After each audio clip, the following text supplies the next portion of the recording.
بسم اللہ الرحمن الرحیم۔ رسول کریم صلی اللہ علیہ وسلم عرب کی کواری لڑکیوں سے زیادہ حیا والے تھے۔ کواری لڑکیوں سے زیادہ حضور حیا فرمایا کرتے تھے۔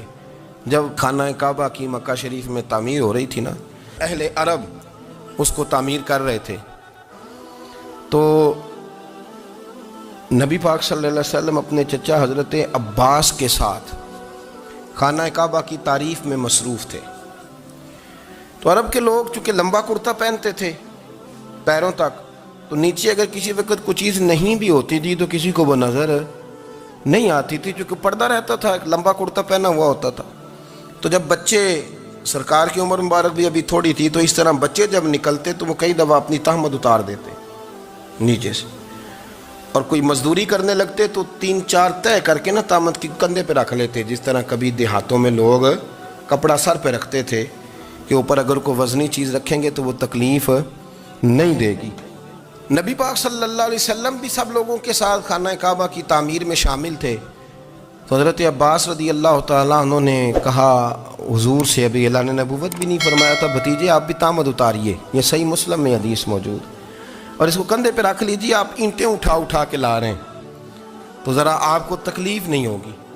تو سرکار دو عالم صلی اللہ علیہ وسلم سے یہ بات کہی، اور پھر جلدی سے حضور کی تہمت کو نکال کے نا، حالانکہ لمبا کرتا پہنا ہوا ہے، تو وہ جیسے ہی ان کے کندھے پہ رکھا اینٹیں رکھنے کے لیے، تو سرکار تو زمین پہ گر گئے، بے ہوش ہو گئے، آنکھیں آسمان کی طرف، اور پھر حضور پکار رہے ہیں آزاری آزاری آزاری، میرا تہمت دے دو، میرا تہمت دے دو۔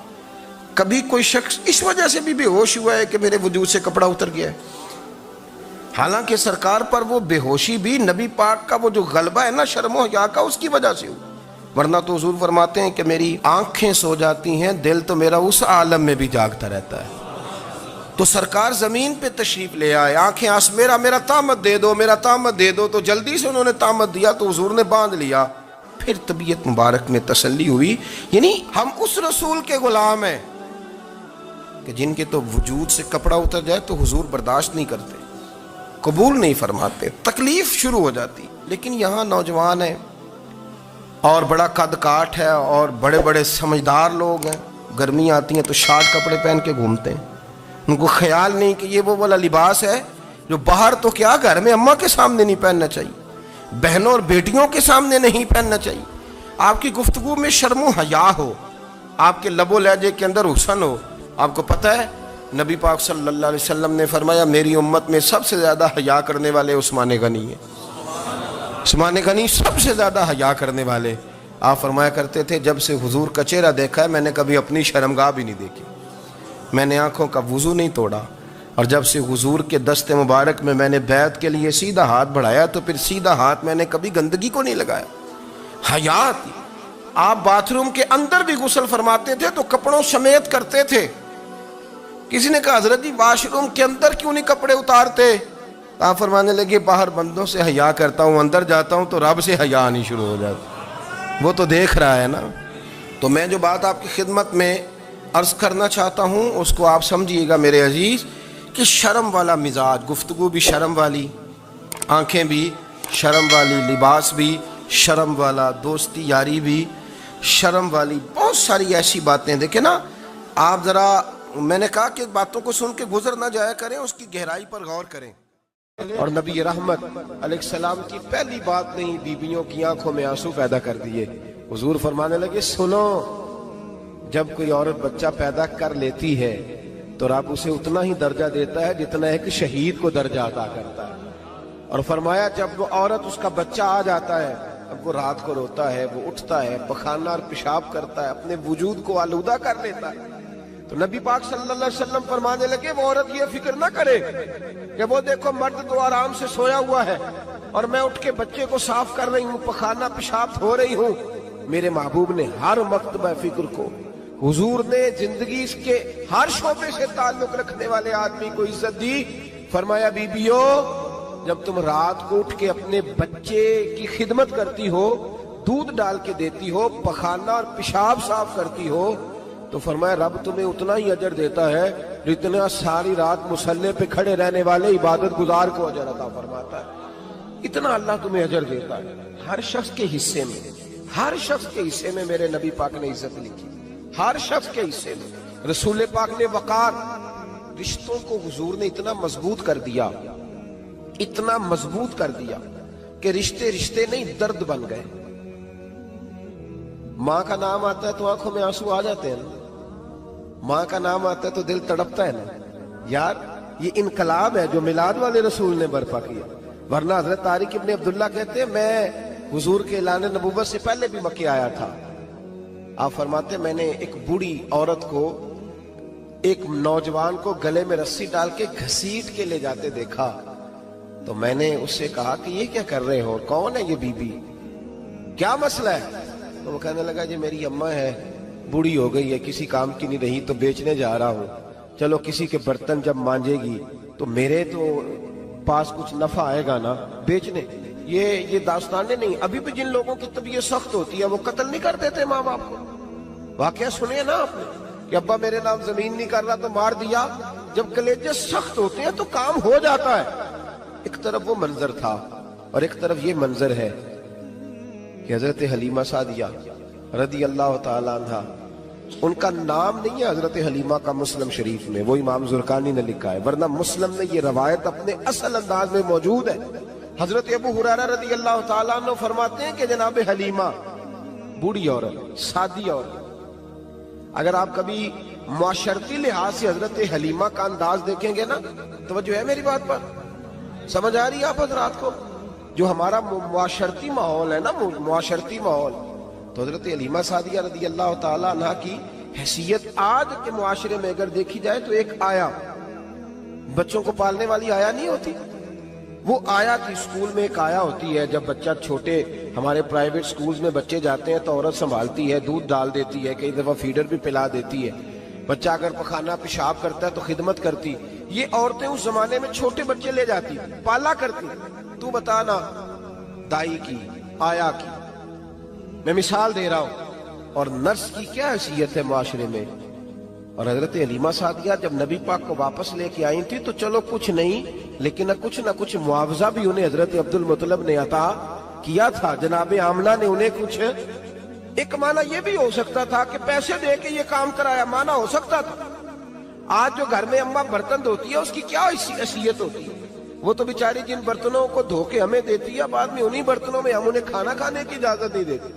لیکن میرے رسول پاک نے رشتوں کو عزت دے دی، اس طرح کی عزت دی، اس طرح کی عزت دی کہ جناب حلیمہ مسجد نبی کا دروازہ گزری ہی تھی کہ حضرت ابو ہریرہ فرماتے ہیں نبی پاک منبر پر اٹھ کے کھڑے ہو گئے.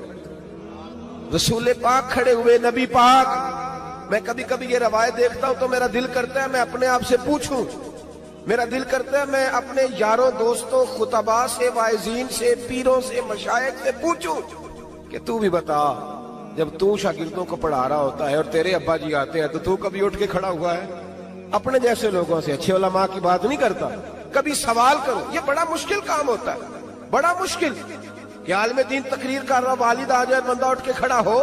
لیکن رسول پاک نے عزتیں دی، وقار دیا. جناب حلیمہ داخل ہوئی تو حضور منبر پہ کھڑے ہوئے اور اتنی تیزی سے حضور آگے بڑھے، اپنی چادر کو اتارا اور پھر میرے رسول نے زمین پہ بچھایا اور پھر حضرت حلیمہ سعدیہ بیٹھ گئی.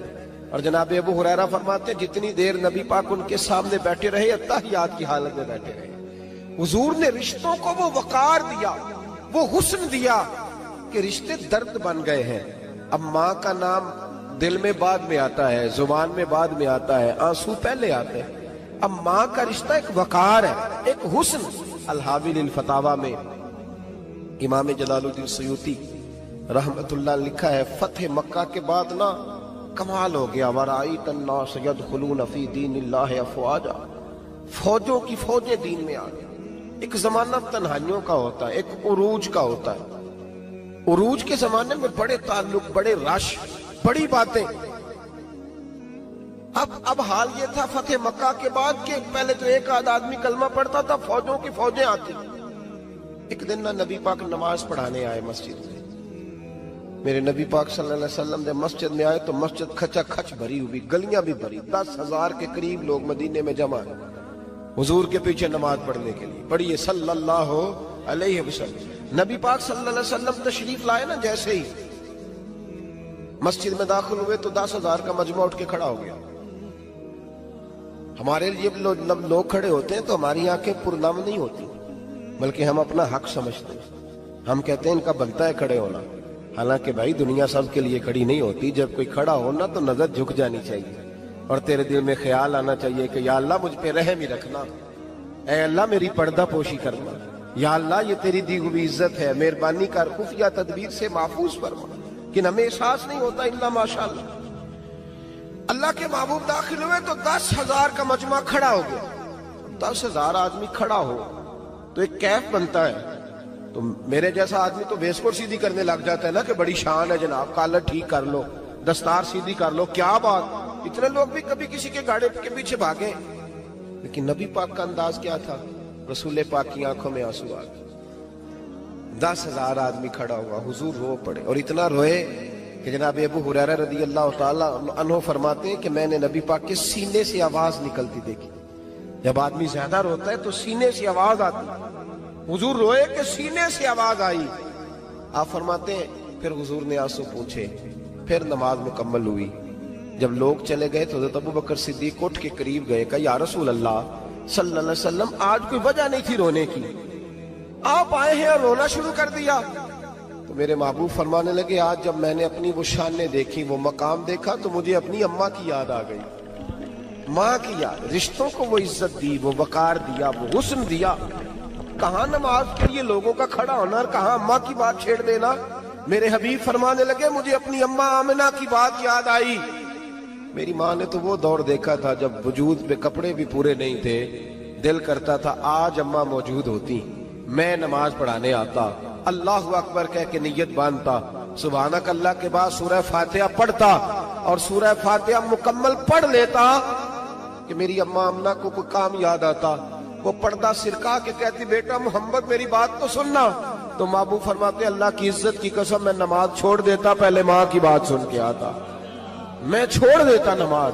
وقار دے دیا، وقار، وہ حسن بخشا، وہ توانائی بخشی. عرب کے اندر سال کے بعد عورتوں کا ایک میلہ لگتا تھا خانہ کعبہ کے پاس. صرف عورتیں اکٹھی ہوتی تھی، میلہ لگا ہوا تھا. ایک تورات جاننے والا یہودی عالم بھی آیا ہوا تھا. وہ بیویوں کے مجمع پہ نظر ڈال کے کہنے لگا بیویوں مرد کا کام تو کوئی نہیں عورتوں کے مجمع میں بات کرنا، لیکن میں تمہیں ایک پیغام دینے لگا ہوں. اللہ کے آخری رسول جو مکے میں پیدا ہونے والے ہیں ان کے آنے کا وقت قریب آ گیا ہے. وہ بیوی بڑی خوش نصیب ہوگی جنہیں ان کی رفاقت ملے گی. عورتوں نے جب دیکھا کہ مرد آ گیا عورتوں کے میلے میں تو انہوں نے ڈانٹا جھڑکا، کہا چل اٹھا اپنی کتابیں اور نکل جا. حضرت خدیجہ کہتی ہیں باقیوں نے ڈانٹا پر میں نے بات پلے سے باندھ لی. میں نے پلے سے باندھ لی اور میں انتظار کرنے لگی کہ اللہ کرے وہ نصیب میرے ہی ہو، اللہ کرے مقدر میرا ہی کھلے.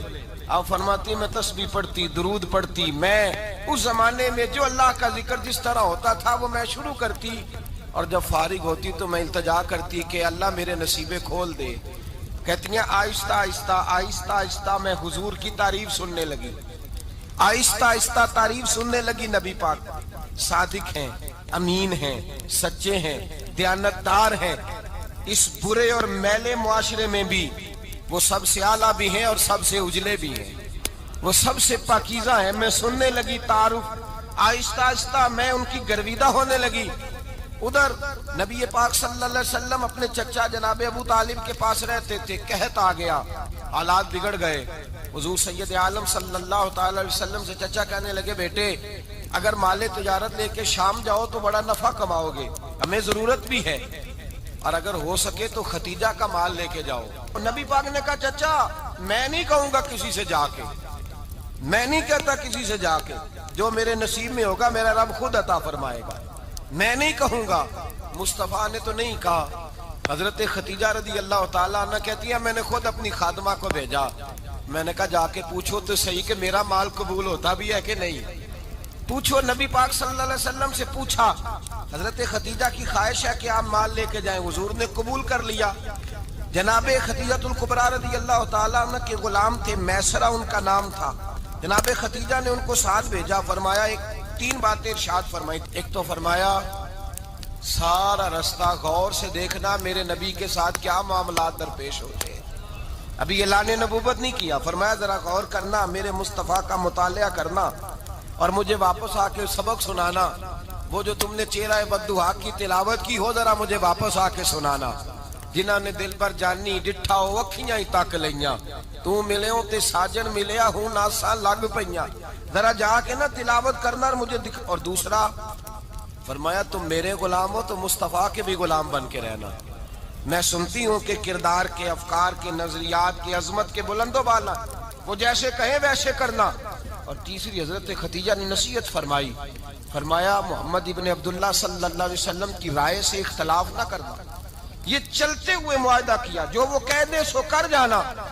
غلام کہتے ہیں میں ساتھ گیا، باتیں میں نے سن لی، لیکن جب سفر شروع ہوا نا ابھی چند منزلیں طے ہوئی تھی. میں نے کہا خدیجہ آپ نے کیا نصیحت کرنی تھی؟ ان کے ساتھ جو رہے گا وہ ان کا غلام ہی بن جائے گا. ان کے ساتھ جو رہے گا تو اجے میرا محبوب نہیں ڈٹھا جن ویکھ کے چن شرماوے. جے رکھے ہاتھ پھلاں وچ ہاتھ نال پھلاں رل جاوے. یہ ادھی راتی چن چڑھ جاندے جدوں جلوہ فرماوے. مایا جو بھی ساتھ رہتا غلام ہو جاتا. میں اسرا کہتے میں گیا، تجارت شروع ہوئی. کہتے ہیں نبی پاک صلی اللہ علیہ وسلم جب منڈی میں پہنچے تو لوگ قسمیں اٹھا اٹھا کے مال بیچ رہے تھے. اللہ کے محبوب جب گئے نا تجارت کرنے تو ایک آدمی کہنے لگا چلو معاذ اللہ بتوں کے نام تھے لات و منات، کہنے لگا لات کی، عزا کی، منات کی قسم اٹھاؤ. تو نبی پاک فرمانے لگے ان کی قسم اٹھاؤں جن کا میں نام لینا بھی پسند نہیں کرتا. ابھی اعلان نبوت نہیں کیا. اور فرمایا ویسے بھی میں قسم دے کے مال نہیں بیچتا، خریدنا ہے تو خریدو، نہیں خریدنا تو نہ خریدو. کہتے ہیں لوگ قسمیں اٹھا اٹھا کے پیچھے جاتے تھے، پر میرے نبی جس سے رخ پھیرتے تھے وہ نبی پاک کے پیچھے ہو جاتا تھا. ماتے کئی گنا زیادہ نفع کمایا. ہم رستے میں تھے، حضور ایک درخت کے نیچے آرام کرنے لگے. ایک عیسائی راہب غار میں بیٹھا تھا، نکل کے آ گیا. مجھ سے کہنے لگا مجھے وہ جانتا تھا. میں سنا یہ کس کو ساتھ لائے، یہ کون ہے؟ میں نے کہا اہل قریش کے ایک معزز آدمی ہے. کہنے لگے یار جس درخت کے نیچے یہ لیٹے ہوئے ہیں یہاں عام آدمی نہیں لیٹ سکتا، یہاں وہی لیٹے گا جو اللہ کا سچا رسول ہوگا. یہاں دوسرا کو لیٹ ہی نہیں سکا. یہ رسول ہے، ان کا خیال رکھنا، خیال رکھنا. کاش میں اس وقت تک زندہ رہوں جب یہ نبوت کا اعلان کریں. میں اسرا کہتے ہیں میں غلام ہو گیا. نبی پاک صلی اللہ علیہ وسلم کی ادائیں مجھے بھانے لگی. جب واپسی پہ نکلے تو گرمی بڑی شدید تھی. فرماتے ہیں جب دھوپ تیز ہوتی تو بادل کا سایہ آ کے حضور پہ سایہ کر دیتا. بادل کا ٹکڑا نبی پاک پہ. اللہ جانے کہاں بیٹھ کے لوگوں نے کتابیں پڑھی ہیں جو کہتے ہیں 40 سال کے بعد نبی بنے تھے. پتہ نہیں کہاں بیٹھ کے کتابیں پڑھی ہیں. ہم نے تو جو سیرت پڑھی ہے وہ بتاتی ہے کہ تیری حیات پاک کا ہر لمحہ پیغمبر لگے، ہر لمحہ پیغمبر لگے. یہاں تو وہ لوگ جو کئی سال پہلے 20 اور 25 سال پہلے حضور سید عالم صلی اللہ علیہ وسلم کی رفاقت میں رہے وہ اعلان کر رہے. لوگ پتہ نہیں کہاں بیٹھ کے کتابیں پڑھتے ہیں، کہاں بیٹھ کے. میرے نبی پاک سے صحابہ نے پوچھا حضور آپ کب نبی تھے؟ فرمایا ابھی آدم کی مٹی گوندی جا رہی تھی، ابھی آدم کی مٹی گوندی جا رہی تھی، میں تب بھی اللہ کا رسول تھا. میرے بھائی نبی رحمت سید عالم صلی اللہ علیہ وسلم کے غلام حضرت خدیجہ کے غلام کہتے واپس آیا. اور پہلے بھی کئی دفعہ حضرت خدیجہ کا مال گیا تھا، بڑے نفع آئے تھے، پر جو نفع اس سال آیا وہ پہلے کبھی نہیں آیا تھا. کہتے ہیں مجھ سے حضرت خدیجہ کی سہیلی بھی بیٹھی تھی، میں بھی آ گیا. اور جناب خدیجہ کی سہیلی کہنے لگی چل مال کے بارے میں کچھ بتا، کتنا بکا؟ میں نے کہا مال چھوڑو، مصطفیٰ کی سنو. اور پھر کہتی چلو ٹھیک ہے، بادل سایہ کرتا تھا، چلو ٹھیک ہے. تم سے راہب نے پوچھا تھا یہ صحیح ہے، انہوں نے تیری سارے رستے بڑی خدمت کی، تیرا بڑا خیال رکھا، پر یہ بھی بتا تجارت کیسے ہوئی؟ تو میں سر کہنے لگا زندگی میں نے بھی ساری گزار دی ہے، پر اس رسول کے ساتھ 4 دن ہی گزارے ہیں. حد ہو گئی مجھ سے، اور کچھ نہ پوچھو، اور کچھ نہ پوچھو. آ میرے دل آمنہ کے لال کی باتیں کریں، اور کچھ نہ پوچھو، بس ذکر ان کا چھیڑیے ہر بات پر، اور چھیڑنا شیطان کا عادت کیجئے. بس مجھے حضور کے تذکرے بیان کرنے ہیں، ذکر مصطفیٰ کرنا ہے. حضرت خدیجہ الکبریٰ بڑی متاثر ہوئی. کہتی ہیں مجھے درجنوں لوگوں نے پیغام نکاح دیا تھا پر میں نے سنی نہیں تھی. میں نے نفیسہ کے ہاتھ پیغام بھیجا. میں نے کہا میری عمر 40 سال ہے، ان کی 25 سال ہے. اور میرا اعمال اور طرح کا ہے، وہ شہنشاہ ہے، جا کے پوچھو تو صحیح، بھلا میں قبول ہوتی ہوں؟ پوچھو۔ نفیسہ کہتی ہیں میں آئی تو وہ خاتون جن کے لیے لوگ بڑے بڑے قریش پیغام دیتے تھے، پیغام لے کے آئی، تو رسول پاک نے عجیب رنگ بیان کیا اپنی سیرت کا۔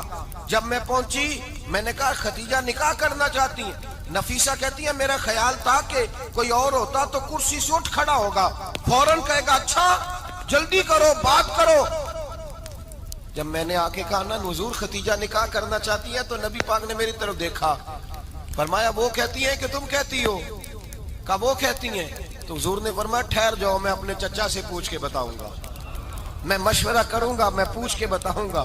آج بچوں کو کچھ سبق بڑے یاد ہیں، کہتے ہیں پسند کی شادی کرنا حضرت صاحب ناجائز ہے، پسند کی شادی کرنا کو ناجائز ہے؟ اور میں نے کہا بھائی صرف ایک ہی جائز چیز رہ گئی اور کوئی شے جائز نہیں، یہ ایک ہی جائز چیز ہے جس کا فتویٰ سارے نوجوان پوچھتے پھرتے ہیں، سارے رانجے بنے پھرتے ہیں، مجنوں بنے پھرتے ہیں، سارے مئی وال ہو گئے۔ اللہ پاک کو ہدایت کی توفیق عطا فرمائے۔ سارے اس بری لت کا شکار ہو گئے۔ او بھائی نبی پاک سوائے خدا کے کسی کے پابند نہیں، لیکن میرے مصطفیٰ نے اپنی امت کو یہ درس دیا ہے کہ جو بڑوں کے شفقت کے سائے میں چلتا ہے اللہ اس کی مدد فرمایا کرتا ہے۔ تجھے کیا پتا تیرا اچھا بھلا کس بات میں؟ کہا نکاح کرنا چاہتی ہوں، فرمایا چچا سے پوچھ کے بتاؤں گا۔ خدیجہ رضی اللہ تعالیٰ عنہ کہتی ہیں انہوں نے پوچھا، جناب ابو طالب کہنے لگے یہ تو خوش قسمتی ہے کہ ہمیں ایسی بہو مل جائے جس کے کردار میں، افکار میں، نظریات میں اتنی نفاست۔ مصطفیٰ کریم کے ساتھ نکاح ہوا، قربان جائیں۔ حضرت خدیجۃ الکبریٰ کی شادی ہوئی تو بھائی بڑا مشکل ہوتا ہے، بڑا مشکل ہوتا ہے اپنے آپ کو ڈھالنا، لیکن جناب خدیجہ کی زندگی اٹھا کے دیکھو، میں یہ نہیں کہہ سکتا وہ کروڑ پتی تھی، ارب خرب کی میں بات ہی نہیں کر سکتا، اور 20 نوکرانیاں تھیں ان کے پاس، درجنوں ان کے پاس غلام تھے، لیکن جب رسول اللہ کے دروازہ نور پہ آئی ہیں، انہوں نے میرے نبی کے گھر میں جھاڑو بھی دیا ہے، انہوں نے حضور کے کپڑے بھی دھوئے ہیں، انہوں نے رسول اللہ کے لیے اپنے ہاتھوں سے کھانا بنایا، انہوں نے دیکھا کہ نبی پاک صلی اللہ علیہ وسلم کو دولتوں سے، تجارتوں سے، سرمایہ سے پیار نہیں، جتنی دولت تھی شام کو لا کے قدموں میں رکھ دی، کہا محبوبہ جب میں تیری ہوں تو میری ہر شے ہی آپ کی ہے۔ چند دنوں میں حضور نے ساری چیزیں دے دی اللہ کے رستے میں، ہر چیز نبی پاک نے دے دی۔ حضرت خدیجہ الکبریٰ کا حال یہ تھا کہ ایک جوڑا رہ گیا، کئی جگہ سے پیوند لگے ہوئے، میں گڈی ہاتھ ڈور سجن دے او جنج رکھے اونج رہنا، واجب نہیں جے وچ شریعت مندہ قسم نو کہنا، بس ٹھیک ہے جس حال میں محبوب راضی ہیں، کہا ہر چیز قدموں میں رکھ دی، اور حضور کے ہر رشتے کا خیال کیا، نبی پاک کی ہر خواہش کا۔ عورتیں بالخصوص میری بات پہ توجہ کریں جو عرض کرنے لگا ہوں، آگ لگی ہوئی ہے گھروں میں، فساد ہے، لڑائی ہے، جھگڑا ہے، دنگا ہے، یہ تیرا رشتہ دار وہ میرا رشتہ دار، جب تیرے آتے ہیں تو روٹیاں جلدی پکتی ہیں، جب میرے آتے ہیں تو بیماریاں بڑی ہوتی ہیں، تیرے میرے کا جھگڑا۔ آؤ میرے مصطفیٰ کریم سید عالم کا بھی حال دیکھو، حضرت حلیمہ سعدیہ ملنے آئی، شادی کو کچھ دن گزرے تو حلیمہ سعدیہ ملنے آئی۔ حضرت حلیمہ سعدیہ سگی اماں نہیں رضائی اماں ہے، یہاں تو سگی اماں برداشت نہیں ہوتی، سگی اماں، اور وہ بہو سوچتی نہیں بات کرتے ہوئے، سوچتی نہیں، وہ سوچتی نہیں کہ کس کے بارے میں بات کر رہی ہے، اسے پتہ ہی نہیں کہ تجھے تو پلا پلایا یہ ملا ہے نا، کبھی اس کی اماں سے پوچھ اس نے کتنی تکلیفیں برداشت کی، اس سے پوچھ کس دقت میں، کس آزمائش میں اس بچے کو پروان چڑھایا ہے۔ تو آج مالک بنی ہے تو تو رنگ ہی بدل گئی ہے، اور بچہ بھی بیوی کے ساتھ مل کر کے اماں کی غیبت کرتا ہے، سوچتا ہی نہیں کہ بات کس کی ہو رہی ہے، اسے خیال ہی نہیں آتا۔ حضرت حلیمہ سعدیہ رضائی ماں ہے، جب تشریف لائیں تو مصطفیٰ کریم نے فرمایا خدیجہ یہ میری اماں ہے۔ جناب حلیمہ سعدیہ کہتی ہیں میں گھر میں رہی، میری خدمت کی، مجھے کھانا پکا کے دیا، بستر بچھا کے دیا، کپڑے لے کے دیے، اور جب میں جانے لگی تو کہنے لگی آپ میرے مصطفیٰ کی اماں ہیں، پہلی دفعہ آئی ہیں، تھوڑا سا تحفہ نہ دے دوں؟ میں نے کہا جیسے مرضی۔ حضرت حلیمہ کہنے لگی تو جناب حلیمہ سعدیہ کو 40 بکریاں اور 1 اونٹ تحفے میں عطا فرمایا، اور یہ جو بی بی آ کے مالی بنی ہے نا آج، جس درخت کی چھاؤں میں تو بیٹھی ہوئی ہے نا، اگر تو سمجھے تو اصل احسان اس ماں کا ہے جس نے یہ پروان چڑھا کے تجھے دیا ہے. اصل نیکی اس اماں کی ہے جس نے تیرے سر پہ یہ سرتاج رکھا ہے، اور تو اس ماں کو ہی بھول گئی ہے. اور شکوہ بہو سے نہیں، شکوہ اس بیٹے سے ہے، بیٹے سے ہے جو علیحدہ بھی ہونے لگا تھا تو اماں سے علیحدہ ہو گیا ہے، جس نے سوچا ہی نہیں کہ ماں کے ہاتھ اٹھ جائیں تو عرش کا مالک کہتا ہے فرشتوں سے کہ پیچھے ہٹ جاؤ، ماں اور باپ اولاد کے لیے جو مانگے گے میں فوراً عطا کروں گا، تجھے پتہ ہی نہیں. اور ادھر رسول پاک کا کیا حال ہے؟ کہتے ہیں وہ تیرے رشتہ دار ہیں، تیرے بہن بھائی ہیں، تو جا، میں تجھے دروازے پہ چھوڑ آؤں گا، تو مل ان سے، میں نہیں ملتا، میں صاحب ہوتا ہوں، میرا ان سے کیا لینا دینا. حضرت خدیجہ کے بھائی نہیں تھے، نبی پاک صلی اللہ علیہ وسلم کے سسر حیات نہیں تھے، 2 بیٹے تھے حضرت خدیجہ کے، اور وہ دونوں بیٹے پچھلے خامن سے تھے. ذرا عقل کی کسوٹی پر تولیے گا کہ کسی بی بی کے بیٹے ہوں اور پچھلے خامن سے ہوں، اس آدمی کا رویہ کس طرح کا ہوتا ہے. لیکن میرے رسول پاک کا رویہ اس طرح کا تھا. میں آپ کو سیرت کی کتابوں سے امام حلبی نے، کستلانی نے، صاحب فتح الباری نے لکھا ہے رسول کائنات سید عالم صلی اللہ علیہ وسلم سوئے ہوتے تھے اور جاگو اور سنو. اللہ کرے حضرت خدیجہ کا میرے نبی سے رشتہ اور میرے نبی کا حضرت خدیجہ کا رشتہ ہماری سمجھ میں آ گیا تو سمجھ لو ہمارے گھر جنت بن جائیں گے، روشنی پھیل جائے گی. سمجھو اور سیکھو. حضرت عائشہ صدیقہ فرماتی ہیں نبی پاک سو جاتے تھے نا دوپہر کو تو کہتی تھی مولا علی سے لے کر ابو بکر صدیق تک کسی کی طاقت نہیں ہوتی تھی حضور کو آ کے بیدار کرے، سوء ادب سمجھا جاتا تھا. اور میں ایک جملہ آگے بڑھا کے کہوں گا، میں کہوں گا اماں جی آپ تو مولا علی سے لے کر ابو بکر صدیق تک فرماتی ہے نا، ہمارا تو عقیدہ یہ ہے کہ مصطفیٰ سو جائے تو جبریل بھی نہیں جگا سکتے، وہ بھی نہیں آ سکتے، وہ بھی ہاتھ باندھے کھڑے ہیں کہ مولا کیسے جگاؤں. حضرت جبریل بھی نہیں جگا سکتے. لیکن حضرت عائشہ صدیقہ فرماتی ہیں میں تھی مدینے میں، حضرت خدیجہ کے وصال، میں مدینے میں حضور کے گھر میں تھی، نبی پاک میرے گھر میں موجود تھے اور سید عالم سوئے ہوئے تھے.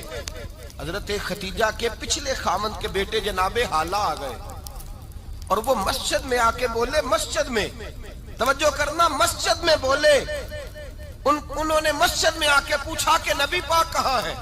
مسجد میں. تو جناب عائشہ صدیقہ فرماتی ہیں حضور سوتے ہوئے بیدار ہو گئے. حضور طامت سمیٹی، فوراً سر کے اوپر کپڑا رکھا. میں نے کہا حضور کہاں جا رہے ہیں؟ فرماتی ہے میں نے 1 دفعہ پوچھا تو حضور نے 3 دفعہ فرمایا میرا حالہ آ گیا ہے، میرا حالہ آ گیا ہے، میرا حالہ آ گیا ہے، خدیجہ کا بیٹا آ گیا ہے. میرے رسول پاک صلی اللہ علیہ وسلم نے بی بی کے رشتوں کا جو تقدس بیان کیا اس کو سمجھیے. فرمایا حالہ آیا ہے، بیدار ہو کے خود تشریف لے گئے. اور یہ تو حالہ تھے نا، بڑے بیٹے حضرت خدیجہ کے، سب سے ان کا نام ہند تھا. اور حضرت ہند سے کوئی بندہ تعارف پوچھتا نا، نبی پاک کا جو حلیہ ملتا ہے نا کتابوں میں، سیرت کی کتابوں میں، حضور کا مکھڑا کیسا تھا، مکھ چند بدر شاشانی ہے، متھے چمک دی لاٹ نورانی ہے، کالی زلف تیاک مستانی ہے، مخمور اکھی ہیں مد بریاں. یہ جو حضور کا حلیہ ملتا ہے نا یہ حضرت ہند کا بیان کیا ہوا ہے. وہ بیان کیا کرتے تھے کہ نبی پاک کی آنکھیں کیسی تھی، حضور کے جلوے کیسے. وہ بیان حضرت خدیجہ کے بیٹے ہیں. کوئی ان سے پوچھتا کہ بڑے راضی رہتے ہو، ہند بڑے راضی رہتے ہو، تو حضرت ہند کیسے راضی کیسے نہ رہوں، راضی کیسے نہ رہوں. میرے بھائی کا نام علی المرتضیٰ ہے، بہن کا نام فاطمہ الزہرا ہے، ماں کا نام خدیجہ الکبریٰ ہے اور باپ کا نام محمد مصطفیٰ ہے، میں راضی کیسے نہ رہوں. حضرت خدیجہ الکبریٰ کے رشتوں کے ساتھ رسول اللہ کا پیار، ان کے رشتے. کنز المال میں حضرت عائشہ صدیقہ کی حدیث ہے، جناب عائشہ فرماتی ہیں دوپہر کو حضور آرام کرتے تو کوئی آیا نہیں کرتا تھا. ایک دن ایک بوڑھی آ گئی دروازے پہ، اس نے چھڑی پکڑی ہوئی ہے. کہتے ہیں وہ اندر آئی تو نبی پاک بڑی تیزی کے ساتھ اٹھے، حضور سید عالم نے قریب بٹھایا، دیر تک حضور باتیں کرتے رہے، دیر تک گفتگو ہوتی رہی.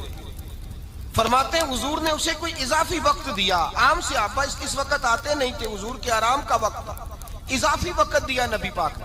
اور فرماتے ہیں جب وہ جانے لگی تو نبی پاک نے تحفے بھی عطا فرمائے. اور پھر ایک غلام سے، حضرت بلال سے یا کسی غلام سے فرمایا کہ ساتھ جاؤ اور گھر چھوڑ کر کے آؤ. نبی پاک صلی اللہ علیہ وسلم نے اعزاز دیا حضرت عائشہ صدیقہ فرماتی ہیں دیر تک ملاقات بھی، تحفے بھی، انفرادی ملاقات. بعد میں نبی پاک صلی اللہ علیہ وسلم لیٹ گئے. میرے دل کے اندر خیال آیا کہ حضور جائیں گے اور جب رات کو واپس آئیں گے تو پھر میں پوچھوں گی کہ حضور یہ بی بی کون ہے؟ حضور اب آرام کر رہے ہیں. فرماتی ہیں میرا خیال تھا کہ یہ سوال شام تک میرے ذہن میں رہے گا کہ یہ کون ہے. آپ نے بڑا اعزاز دیا، دروازے تک چھوڑنے گئے. حضرت عائشہ صدیقہ فرماتی ہیں میں سوچ رہی تھی آرام کر رہے ہیں، اور میں نے جیسے ہی نگاہ ڈالی تو حضور تو گہری سوچ میں گم ہے.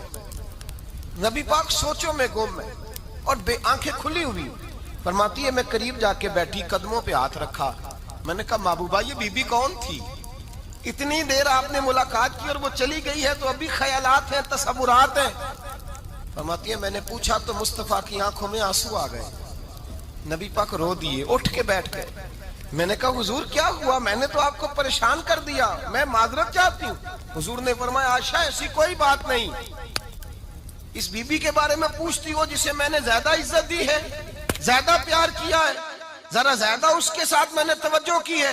ہاں یا رسول اللہ میں نے انفرادی رنگ دیکھا ہے، روٹین سے بڑھ کر آپ نے محبت فرمائی. تو میرے مصطفیٰ نے فرمایا یہ جو عورت آئی تھی نا، جو میرے پاس بیٹھی رہی ہے، یہ میری زوجہ جناب ختیجہ کی سہیلی ہے. یہ حضرت ختیجہ کی سہیلی ہے، جناب ختیجہ کی سہیلی. فرمایا یہ مکے میں ختیجہ سے ملنے آیا کرتی تھی، ختیجہ اسے وقت دیتی تھی، پاس بٹھاتی تھی، کھانا کھلاتی تھی، دکھ سکھ سنتی. اور تھوڑی غریب ہے، جب یہ جاتی تھی تو ختیجہ تحفے بھی دیتی تھی. فرمایا آج جب یہ آئی ہے تو ختیجہ کی یادیں تازہ ہو گئی. دیر تک میں نے اس سے بات کی ہے، گفتگو کی، جاتے دفعہ تحفہ دیا ہے، اس لیے کہ حسن العہد من الایمان، اچھے طریقے سے وعدہ نبھانا یہ بھی ایمان کا حصہ ہے.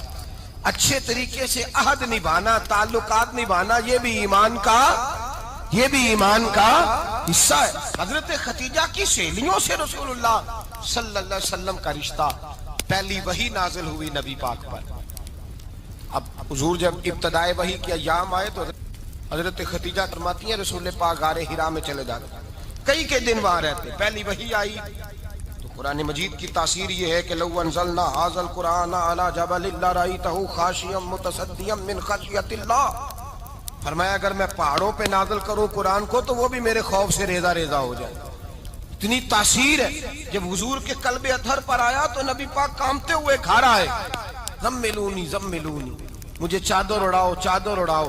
حضرت ختیجہ نے چادر دی، بیٹھ گئے. کہا ختیجہ آج کوئی آنے والا آیا ہے. اقرأ بسم ربک الذی خلق، یہ آیات اس نے مجھے دی ہیں اور میں بڑے خوف کے عالم میں ہوں.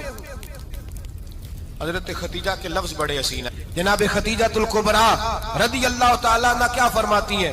کہتی ہیں یا رسول اللہ صلی اللہ علیہ وسلم آپ غم نہ کریں، رب آپ کو رسوا نہیں کرے گا، عزتیں عطا کرے گا. اور دلیل کیا ہے؟ حضرت ختیجہ فرمانے لگی دلیل یہ ہے کہ آپ غریبوں کی مدد کرتے ہیں، مسکینوں کا خیال رکھتے ہیں، اور محبوبہ کمزوروں کا بوجھ آپ اٹھاتے ہیں. جس کے اندر یہ خوبیاں ہوتی ہیں اللہ اسے عزت ہی عطا فرمایا کرتا ہے. حضرت ختیجہ الکبریٰ رضی اللہ تعالیٰ عنہ سب سے پہلے نبی پاک پہ ایمان لائی. بڑا مشکل ہوتا ہے. ہمارے جو فلسفے کے لوگ ہیں وہ کہتے ہیں بہت بڑا ولی اللہ بھی ہو تو بیوی اس کی مان جائے، یہ مشکل ہوتا ہے کام، یہ مشکل ہوتا ہے. حضرت ختیجہ الکبریٰ رضی اللہ تعالیٰ عنہ سب سے پہلے ایمان. اور کس طرح کا ایمان؟ کس طرح کا ایمان؟ ابن ماجہ میں روایت ہے، غور کرنا. حضرت قاسم نبی پاک صلی اللہ علیہ وسلم کے صاحبزادے، حضور کی 6 اولادیں، 4 بیٹیاں 2 بیٹے حضرت ختیجہ سے ہوئے. 4 بیٹیاں اور 2 بیٹے. دھوکہ دیتے ہیں بعض لوگ، کہتے ہیں حضرت ختیجہ کی ایک ہی بیٹی تھی. حضرت قاسم حضور کے بیٹے تھے، وہ وصال کر گئے.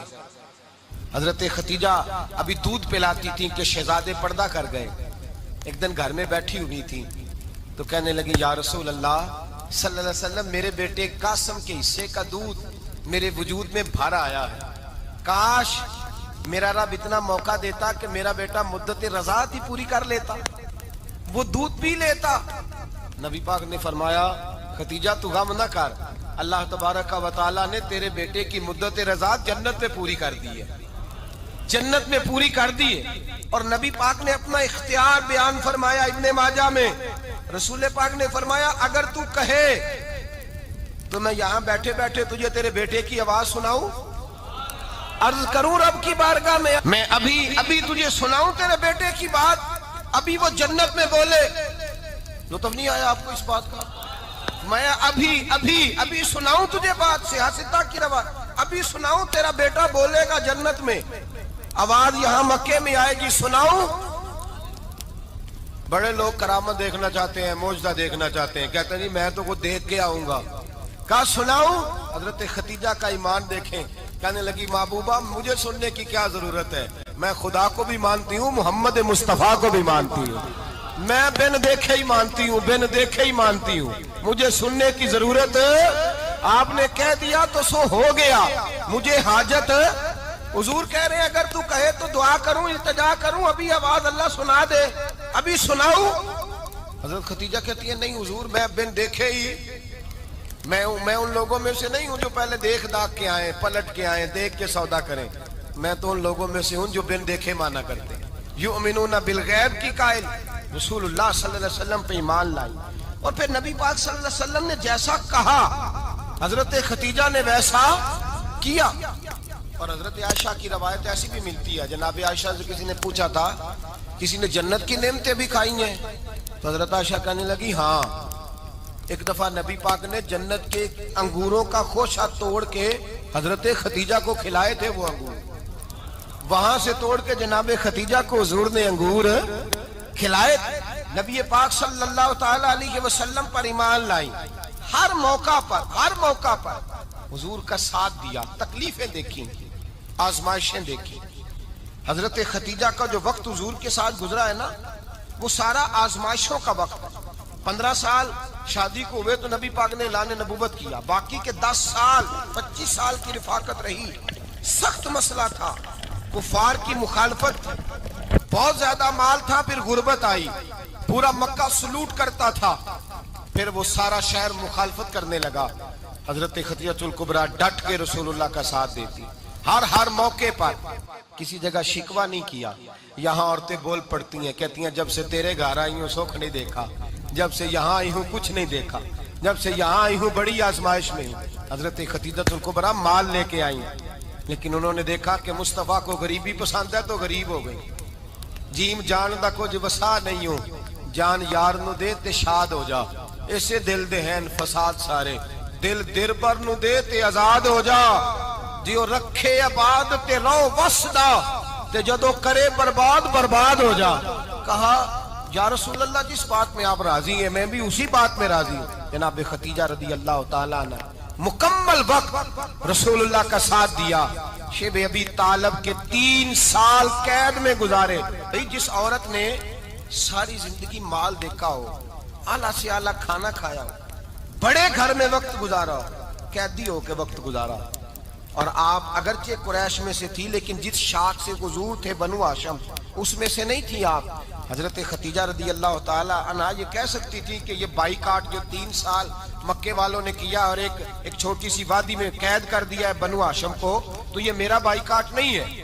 نبی پاک صلی اللہ تعالی علیہ وسلم نے اجازت بھی دی کہ اگر تم چاہو تو علیحدہ رہ سکتی ہو، بائیکاٹ تو میرا ہے۔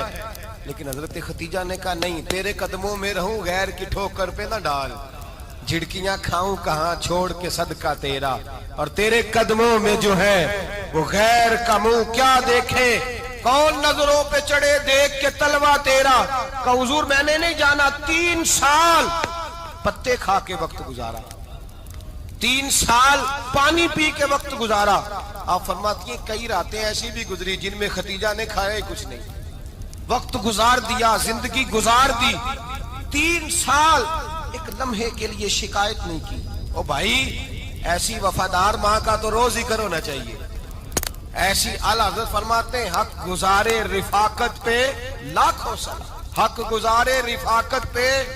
اچھا میں دعا کرنے لگا ہوں کہ آپ سارے حضرت خدیجہ پہ سلام پڑھیں۔ حق گزارے رفاقت پہ لاکھوں سلام، لاکھوں سلام۔ حضرت خدیجہ الکبریٰ رضی اللہ تعالیٰ عنہ نے حق ادا کیا، سیدی ماں، پہلی ماں، کہف امن و امان، حق گزارے رفاقت پہ لاکھوں سلام۔ حضرت خدیجہ الکبریٰ رضی اللہ تعالی حق ادا کیا۔ 3 سال کا وقت سوشل بائیکاٹ کا وقت تھا، سوشل بائیکاٹ، لیکن حضرت خدیجہ الکبریٰ نے حضور کے ساتھ ٹائم گزارا، بائیکاٹ ختم ہوا، آسانی کا وقت آیا تو خدیجہ بیمار ہو گئی۔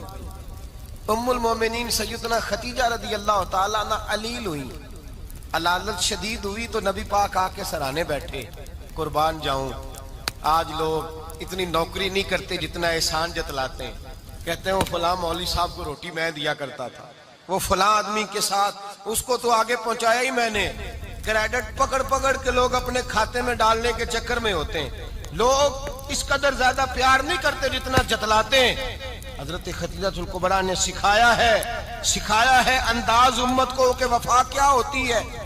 حضرت خدیجہ نے ساری زندگی نوکری کی، ساری زندگی وفا کی، وقت وصال آیا، حضور کو بلایا، اللہ کے محبوب تشریف فرما ہوئے، صاحب ابن الشام کہتے ہیں حضرت خدیجہ رو پڑی، کہنے لگی محبوبہ میں نبی کی بیوی تھی، میں خدمت کا حق نہیں ادا کر سکی، کوئی غلطی ہو گئی ہو تو مجھ سے درگزر کر دیا جائے، مجھے معاف کر دیا جائے۔ یہ کہہ کے رونے لگی، نبی پاک نے فرمایا تو غلطی کی بات کرتی ہے، خوش ہو جا، میرے رب نے وعدہ فرمایا ہے کہ تو دنیا میں بھی میری بیوی ہے تو جنت میں بھی تو ہی میری بیوی بنے گی، وعدہ کیا ہے اللہ تبارک و تعالی، میں نے تجھے پسند کیا ہے، جنت میں بھی تو ہی میری بیوی ہے۔ میرے نبی کریم سید عالم صلی اللہ علیہ وسلم نے حضرت خدیجہ الکبریٰ رضی اللہ تعالیٰ عنہ سے اس قدر زیادہ، حضرت عائشہ فرماتی ہیں اکثر گھر میں اکثر نبی پاک حضرت خدیجہ کا ذکر چھیڑ دیتے۔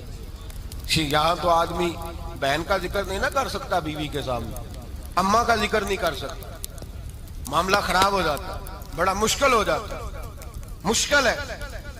حضرت عائشہ صدیقہ بظاہر تو سوکن تھی نا، لیکن حضرت عائشہ بیان کرتی ہیں، کہتی ہیں نبی پاک سب سے زیادہ حضرت خدیجہ کا ذکر کرتے تھے گھر میں، اکثر ذکر ہو۔ خدیجہ یوں کرتی تھی، خدیجہ یہ کام اس طرح کرتی تھی، خدیجہ کا یہ رنگ ہوتا تھا، اس کا یہ طریقہ ہوتا تھا، اس کا یہ طرز حیات تھا، وہ ایسے چلتی تھی، وہ ایسے، اکثر حضور بیان کرتے۔ حضرت عائشہ فرماتی ہیں مجھے رشک ہوتا، رشک، ناز کرتی میں، کیا مقدر ہے خدیجہ کی۔ کہتی ہے ایک دن نا میں نے کہا ذرا بات تو کروں، کہتی ہے نبی پاک گوشت لائے، مجھے کہا عائشہ ذرا گوشت صاف کرو، پکاؤ اور ذرا شوربہ زیادہ کرنا۔ کہتی ہے میں نے وہ گوشت لیا، صاف کرنے لگی، میں نے کہا حضور شوربہ کیوں زیادہ کرنا ہے، مہمان آنے والے ہیں، کچھ لوگوں کو آنا ہے۔ تو نبی پاک نے فرمایا نہیں آنا تو کسی نے نہیں، مجھے پتا چلا ہے مدینے میں خدیجہ کی کچھ سہیلیاں آئی ہیں، میرا دل کرتا ہے کچھ سالن بطور تحفہ ان کو بھی بھیج دوں، تو ذرا زیادہ پکانا، خدیجہ کی سہیلیوں کو میں نے سالن بھیجنا ہے، تحفہ دینا ہے۔ حضرت عائشہ کہتی ہیں ایک جملہ ہلکا سا، بے ضرر سا، بڑا دھیما سا، بچ کے بڑا اپنے آپ کو محتاط کر کے، میں نے کہا یا رسول اللہ صلی اللہ علیہ وسلم آپ خدیجہ کا ذکر بہت کرتے ہیں، حضور وہ تو عمر میں 15 سال بڑی تھی، یا رسول اللہ صلی اللہ علیہ وسلم اللہ نے آپ کو جوان اور خوبصورت بیویاں دی، آپ خدیجہ کا ذکر کرتے ہیں۔ فرماتی ہیں یہ بات کہہ کے میں خاموش ہو گئی، میرا خیال تھا جواب آئے گا، دیر ہو گئی، حضور جواب نہیں دیتے۔ کہتے ہیں میں نے یوں نظر اٹھا کے دیکھا تو چہرہ مبارک سرخ ہو گیا، اور رسول پاک نے فرمایا عائشہ آج بات کی ہے، آج کے بعد یہ بات نہ کرنا۔ میں نے کہا حضور کیا ہوا؟ فرماتے ہیں پہلے جلال تھا، پھر اچانک وہ جلال آنسو میں بدلا، اور حضور نے رو کے فرمایا عائشہ تم ساری بیویاں سکھوں کے وقت آئی ہو، خدیجہ تو میرے دکھوں کی ساتھی ہے، وہ تو میری آزمائشوں اور تکلیفوں کی ساتھی، اس نے تو میرے ساتھ وقت کٹھن بتایا، جب لوگ مجھے پتھر مارتے، میرے رستے میں کانٹے بچھاتے، میں پریشان ہو کے لوٹتا، اس کے ایک ہاتھ میں دودھ کا پیالہ ہوتا، ایک ہاتھ میں کھجوریں ہوتی، دودھ پلا کے، کھجور کھلا کے، بستر بچھا کے، روٹی دے کے کہتی محبوبہ غم نہ کرنا، اللہ بڑی عزتیں عطا فرمائے گا، اللہ بڑی شانیں عطا فرمائے گا۔ میرے رسول کریم سید عالم صلی اللہ تعالی علیہ وآلہ وسلم۔ اور پھر امام ابن حجر نے لکھا ہے، آپ فرماتے ہیں بعض لوگوں پہ حضور نے کبھی جلال بھی فرمایا، کبھی جلال بھی فرمایا، اور حضور کا جلال بھی بڑی رحمت والا ہے۔ نبی پاک نے فرمایا اللہ اگر میں اپنے کسی امتی کو جھڑک دوں تو اسے اتنا ثواب دینا جتنا تو فرض نماز کا ثواب عطا کرتا ہے۔ حضور کا تو جلال بھی کرم والا ہے، کرم والا جلال ہے رسول پاک کا۔ اکثر بعض لوگوں پر حضور ناراض بھی ہوتے، لیکن امام ابن حجر فتح الباری میں فرماتے ہیں کہ صحابہ اور اہل بیت میں سے حضرت خدیجہ الکبریٰ کی وہ ہستی ہے جس پر کبھی نبی پاک ناراض نہیں ہوئے، کبھی ناراض نہیں ہوئے. یہ سب سے بڑی فضیلت ہے حضرت خدیجہ کی. کبھی ناراض نہیں ہوئے نبی، کسی موقع پر بھی حضرت خدیجہ الکبریٰ رضی اللہ تعالیٰ عنہ سے ناراض نہیں ہوئے. بلکہ بخاری شریف میں لفظ کچھ اس طرح کے ہیں. میں نے شروع میں کہا کہ حضرت خدیجہ کی 20 کنیزائیں تھیں، نوکرانیاں تھیں، گھر کے اندر نوکر چاکر تھے، ریل پیل تھی، کوئی کام کبھی نہیں کیا تھا. حضرت خدیجہ الکبریٰ نے ایک دن کھانا پکایا، اور کھانا پکا کے اپنے ہاتھوں سے جب نکلی نا اور آ رہی تھی حضور کو کھانا دینے، تو بخاری میں موجود ہے جب حضرت خدیجہ آئیں تو نبی پاک نے فرمایا خدیجہ تیرے آنے سے پہلے حضرت جبریل آ گئے، اور وہ کہہ رہے ہیں یا رسول اللہ خدیجہ برتن میں کھانا لے کے آ رہی ہے، اور جب وہ کھانا لے کے آ جائے تو اسے کہہ دیجئے گا اس کا رب اسے سلام کہتا ہے، اس کا رب اسے اللہ اکبر، جس کو اللہ سلام کہے. فاضل بریلوی فرماتے ہیں حق گزارے رفاقت پہ لاکھوں، حق گزارے رفاقت پہ لاکھوں سلام، حق گزارے رفاقت پہ لاکھوں سلام. حضرت خدیجہ الکبریٰ رضی اللہ تعالیٰ عنہ کو رب تعالیٰ کے سلام آئے. محسنہ